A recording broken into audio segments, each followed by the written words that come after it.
Hey, it's me, GV, and welcome to a different kind of video, ladies and gentlemen, one where we are ranking all of the DLC in the Elder Scrolls 4 Oblivion. Basically, there's a rumor right now that Oblivion's going to get a remake or a remaster or something like that. As far as I can understand, it's a very, very likely rumor, which in general, you know, I usually don't put much weight into rumors, but I don't know. This one seems like it's probably going to be a thing, and I almost thought that it was even definitely confirmed at some point, so I'm not really exactly sure. But hopefully by the time that you watch this at some point in the future, we will know more about an Oblivion remake slash remaster.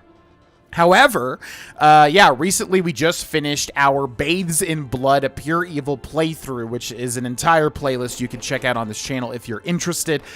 We were playing Oblivion, and I've just been in an Oblivion mood, and I wanted to talk about my thoughts on the Oblivion DLC, because the Oblivion DLC is kind of weird. There's a lot of really weird ones, and it was during that, you know, mid-2000s era where DLC was just kind of a very weird thing, you know, as the gaming industry got more and more monetized and, you know, the industry evolved more and more. DLC kind of became an expectation in a lot of ways and evolved in a lot of ways. But back during this time, it just felt more experimental, especially when you were downloading it on the Xbox 360 arcade or the Xbox 360 marketplace like I did back in the day. So anyways, yeah, I wanted to talk about my rankings of the Elder Scrolls 4 Oblivion DLCs, of which there are 10. There are 10 official paid DLCs, as far as I remember. And I'm going to do my best to show them as well. We might be jumping in between characters here because I actually don't know who has what. You know, we have a bunch of different characters here in my save files on Oblivion, because I'm trying to find the one thing, and it's definitely not even showing it to me. So let's jump back into Bathes in Blood's save file here. None of this is canon. I know it's quite funny calling something canon in terms of a YouTube playthrough, but you know what I mean. None of this is, these characters are not being messed with, because most of them are concluded. Most of them have had their stories concluded. Anyways, at number 10 is, of course, the Horse Armor Pack, which, yes, I was gonna say, hopefully we can find Shadowmere, and indeed we can. There is Shadowmere right there, who in parentheses in the bottom right is armored, which is very applicable here.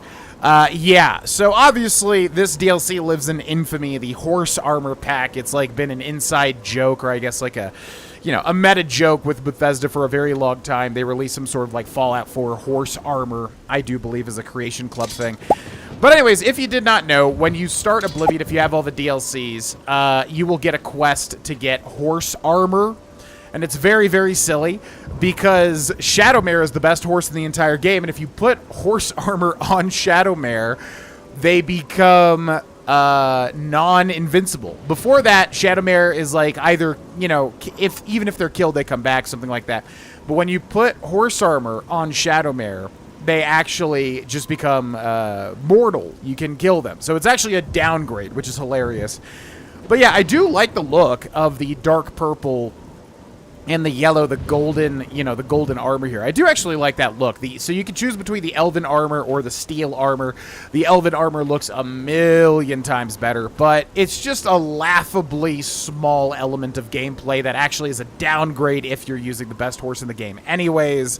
So the gall of Bethesda to charge money for this back in the day was just kind of funny. You know what I mean? So yeah, this goes into number 10 without a doubt. It's not even close. Now, the next thing, I don't even know if I'm going to really be able to show you it, because it's a weird one as well. Oh, no. Follow your esteemed Grand Champion. You don't get to talk in this video. Yeah, and that is Spell Tomes. This was a really weird one. Basically, back in the day, I remember on the Xbox Live Marketplace on my Xbox 360, you could buy a Spell Tomes DLC for like 80 Microsoft points. I swear it was like 80 Microsoft points. And basically what this does is it just gives you the ability to loot random spell tomes off of bodies. And they just have random spells. Because if you didn't know, the Oblivion magic system is very cool. A lot of people like it a lot. I do as well. Because basically, you can do whatever you want. Any element of a spell that exists in Oblivion, you can mix and match, basically. And it is really, really cool. So yeah, what they did was they took that and they added, you know, they added the ability to find randomized spells on the bodies of, like, NPCs. And I think in chess as well, I forget. But yeah, that's coming in at number 9 because, you know, who cares? You can, if you want to do the magic stuff. The thing with Oblivion is, like, there's a big limit on what you can do because you need the amount of magicka to cast it. You also need the, you know, the prerequisite skill level and everything like that. So here we have an altar of spell making. And yeah, so basically the spell tomes just combines randomly a bunch of different stuff. And then you can learn those. So you don't have to create them. But it's obviously entirely luck of the draw. You know, sometimes it's helpful. You'll find a spell tome with, like, destruction, and then your, you know, character can cast it. And it's like, oh, okay, cool. I have, like, a nice little destruction spell that I can cast. But 9 times out of 10, it's just randomized. You can't even cast it, and, you know, it's not ultimately that helpful. You can always just create your own spells if you go to the Arcanium, and also, yeah, if you just make your own stuff, which this is a whole other DLC, which we'll talk about. The Arcanium? What was it called? Yeah, the Arcane University, not the Arcanium. That's the library in Skyrim. So anyways, that comes in at number 9. Very small, little, tiny baby DLC. But, you know, one that's kind of interesting. I don't know. It's the horse armor and the spell tomes really, to me, just were Bethesda's way of, like, hey, how can we make a DLC that we can, you know, get some extra cash with? That's what they scream to me. They don't really seem all that significant. At number 8, we have the Imperial Orrery. This is a weird, very weird DLC. Basically, yeah, this one's so forgettable. When you have the Imperial Orrery, you get this quest that's really boring. It's actually one of my least favorite quests in all of Oblivion. To, like, basically go to, like, 4 or 5 bandit camps, kill a whole bunch of people, loot chests, and then you get these Dwemer parts that can recreate the Orrery. Now, this looks very cool. I gotta say, like, this is super duper cool, the look of this. I do like it, but what you actually get is basically just a revolving cast of powers that you can cast once a day, depending on the moon cycles. So if we take a look here, we've already got one. We've got, in my opinion, the best one, at least for this character, Secunda's Opportunity. You get Fortify Luck 20 points, you get Drain Personality. So it's basically a good and a bad. Kind of like a Fallout, what are they called? Traits? So yeah, so if we interact with this, depending on the moon cycle, do you want to swap your current power for a new one? Yeah. You receive a new power from the Orrery. We get Secunda's Will, which then if we check that one, Fortify Willpower, but Drain Intelligence for a minute. So yeah, you know, it's one of those that's like, for me, when I play video games, I'm like, okay, well, if you're giving me a positive and a negative, I definitely prefer to just not have it. Unless the positive is obviously, like, insanely helpful, but typically that's not the case. It's why I don't take a lot of the traits in Fallout, basically, you know, just because I don't really like the idea of balancing negatives along with positives. Although that's very Fallout in terms of flavor. So yeah, the Imperial Orrery, just a very simple, weird little quest that gives you a very, like, not helpful a lot of the time, you know, power which you can use once a day. Just could have done so much more with this. Although I will say that chamber does look very, very, very cool. And now we get into the player homes. Yeah, there was player homes introduced that basically fit different characters. And at number 7, we have the Thieves Den, which is Dunbarrow Cove. Now, all of these are actually pretty cool. I really like the idea here, but I think there is definitely a difference in quality for some of these. So they made basically player homes for different characters, which is kind of funny because I don't think Oblivion lets you role play all that much, but obviously you will have different builds and things like that, which you can play to. But yeah, the Thieves Den is a cool one, flavor-wise, but pretty simplistic otherwise, I feel like, compared to the others, without a doubt. So basically, yeah, you restore this, pirate ship that is kind of moored inside of this cave. And then you can also buy upgrades to get your own pirate crew that will go out and plunder. Now, this is actually helpful gameplay-wise, and something that I set up pretty early on in most of my playthroughs. And that's because, if we come over here, each week, your pirates will basically drop off 1,000 gold here. So you basically always want to keep them, working for you, because you'll just get an income of 1,000 gold per week, and you'll get a little message when they return. There's also other services, but I don't end up using them too much, I don't think. There's weird things you could do. There's like a lockpick expert here or something. A training chest, so you can basically just train up your security skill here. Hey, go. What do I care? You're not even talking, bro. So yeah, it's a little interesting, but I think as far as the player homes go, it's definitely the weakest, in my opinion. And that takes us to number 6, which actually the next 3 player homes I do find a lot closer in quality, but I would say my definite number 6 is going to be Frostcrag Spire.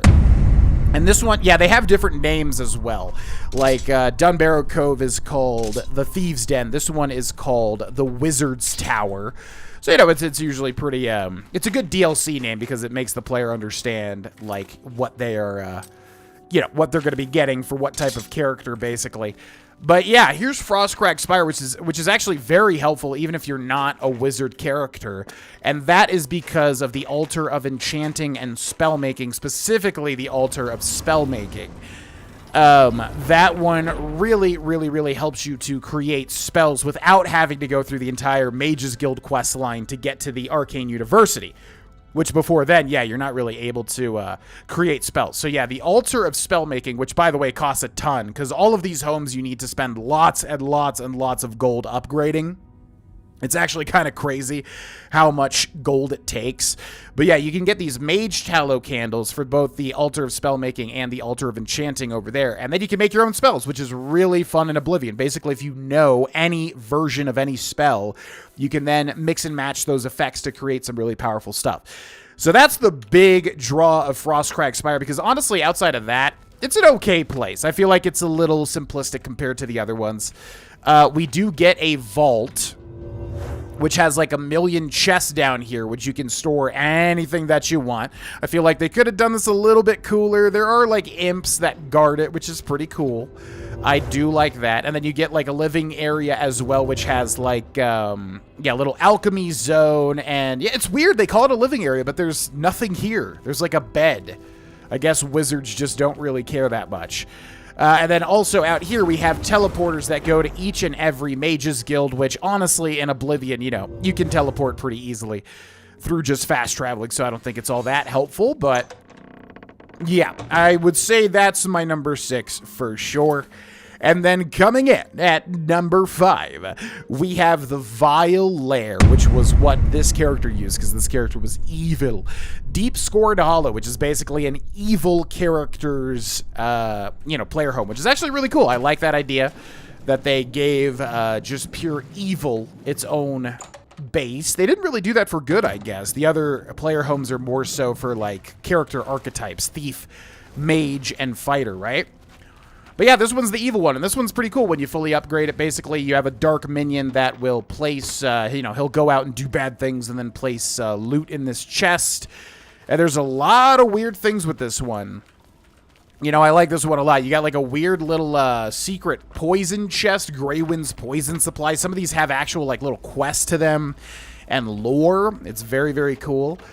And then if we go over here, yeah, we've got like a weird little shrine which affects vampirism. You can basically, this DLC is really good for curing vampirism. It's so much easier than actually doing the quest in the base game. But you can cure vampirism with that shrine, I do believe.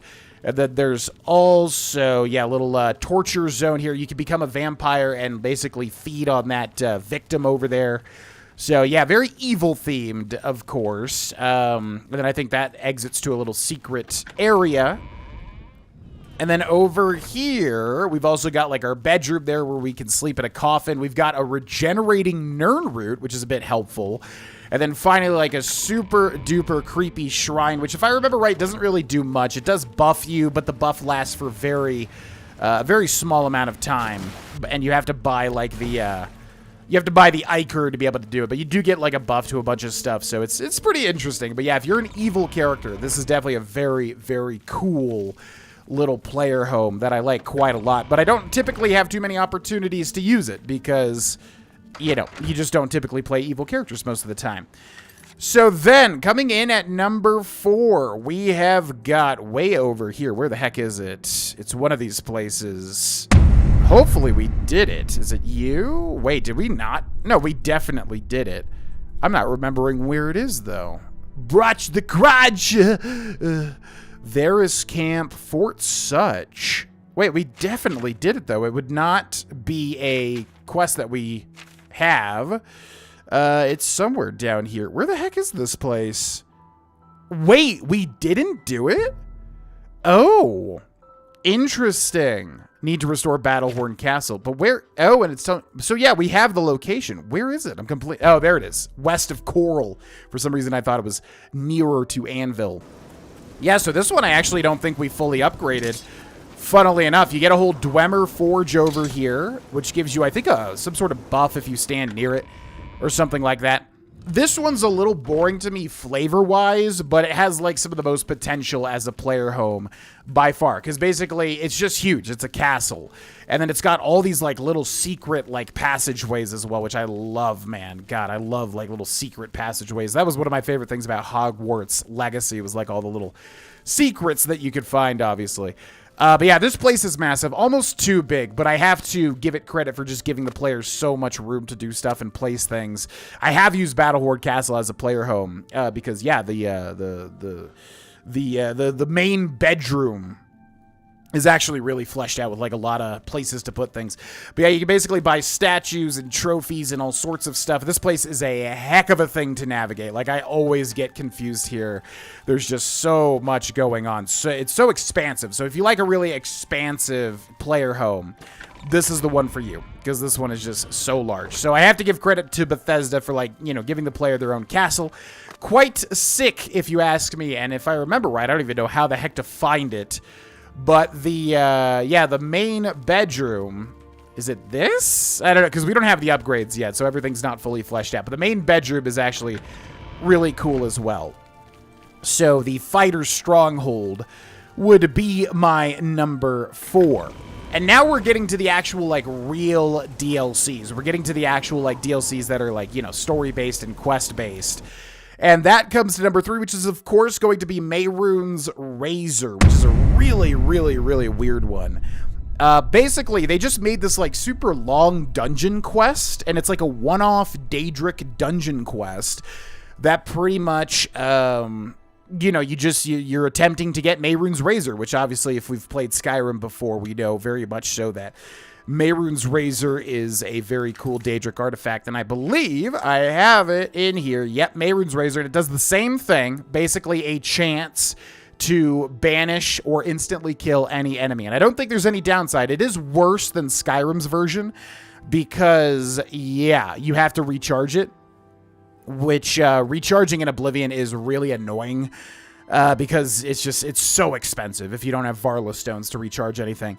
But yeah, you get a very cool weapon out of it, and it's a cool little dungeon delving quest. I do think Oblivion's dungeons are a little bland, so upon repeat playthroughs, it's not my favorite thing. It is interesting, but yeah, it's just got that bland dungeon cave exploring, which, I don't know, people sometimes hate on me for saying that, but like, I don't know, man. Oblivion's exploration is just not my favorite. So there are some very cool moments with that quest, but outside of that, it's a lot of just kind of going through a very long cave.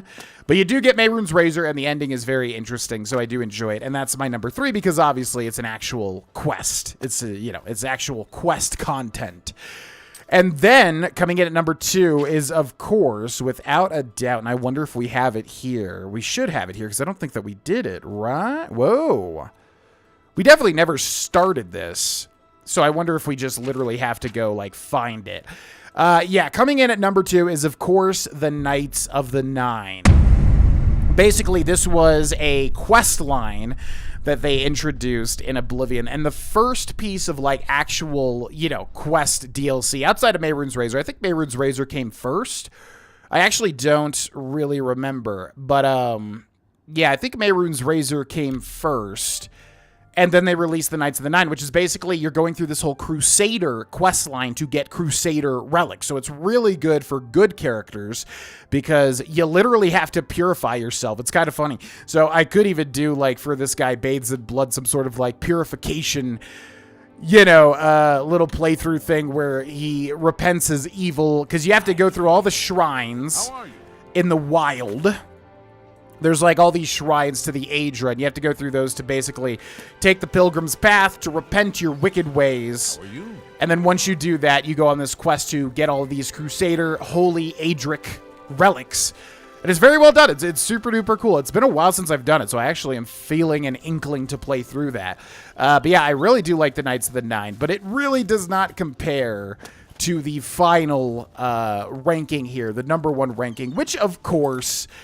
without a doubt, is, of course, as anybody could guess, going to be the Shivering Isles. I mean, I've talked about this, you know, ad nauseum. Everybody knows my opinions on this at this point, most likely. But, yeah, a door opens in the Niben Bay, and it's got Sheogorath's face here, I think representing the, you know, the Mania and the Dementia side. And then we head inside, and we go on an entire adventure to become... Sheogorath, the Daedric Prince of Madness, is championed to stop Jiggalag, the Daedric Prince of Order, from taking over and putting order into everything. And it's just crazy. I mean, if you've never experienced the Shivering Isles in the Elder Scrolls 4 Oblivion, you are super duper duper missing out. It is genuinely, I would probably say, the best content in the game. No joke, outside of maybe like, you know, the Dark Brotherhood questline and the Thieves Guild questline, which are also very, very good. The Shivering Isles is the best content in the game. There's so much creativity. It really just lets Bethesda run wild with their creativity, which I think is always the absolute best times, you know, when Bethesda is designing things with that in mind, because I feel like a lot of the time they just don't let their creativity run wild. And obviously being in the Daedric realm of madness, that can happen, and it's awesome. There's so many crazy, weird quests, heavily themed around, like, mental illness, you know, mania, dementia. It's so fun. And there's so many cool things you can get. And obviously Wes Johnson as Sheogorath is, of course, you know, just the best thing ever, too. He just gives such a great performance as Sheogorath, the Daedric Prince of Madness. So if you're watching this and have not played the Shivering Isles and you couldn't really get into Oblivion or anything like that, you're really, really, really missing out. I definitely recommend you try to get into this content, even if you reduce the difficulty slider all the way down, because it is going to be quite challenging if you try to rush it. But yeah, man, just the lands of the Shivering Isles feel so weird and alien, kind of like Morrowind in a certain way.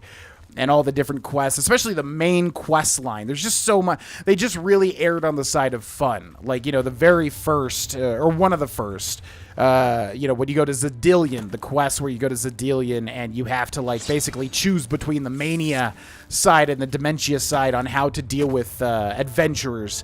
So much fun. So yeah, this one is far and away my favorite DLC. And obviously it's no contest. I would imagine 9 times out of 10. People are going to say this is their favorite DLC. And not only that, but one of their favorite DLCs as well. So that is all the DLCs from Oblivion ranked for me. Again, number 10, Horse Arbor Pack. Number 9, Spell Tomes. Number 8, the Orrery. Number 7, the Thieves Den. Number 6, the Wizard's Tower. Number 5, the Vile Lair. Number 4, the Fighter's Stronghold. Number 3, Mehrunes Razor. Number 2, the Knights of the Nine. And number 1, of course, the Shivering Isles, which is just such a joy to experience every single time. It rarely gets old. There's so many fun things to do and weird, bizarre quests. So let me know your ranking in the comment section below, especially if you differ from mine. Just wanted to do something a little bit different, so I hope you enjoyed this video, ladies and gentlemen. Friendly reminder that members get these videos as soon as they're uploaded. Patrons get the exclusive channel and also streams. Big thank you to all of my supporters, and thank you for watching, and I'll see you in the next video. Bye-bye.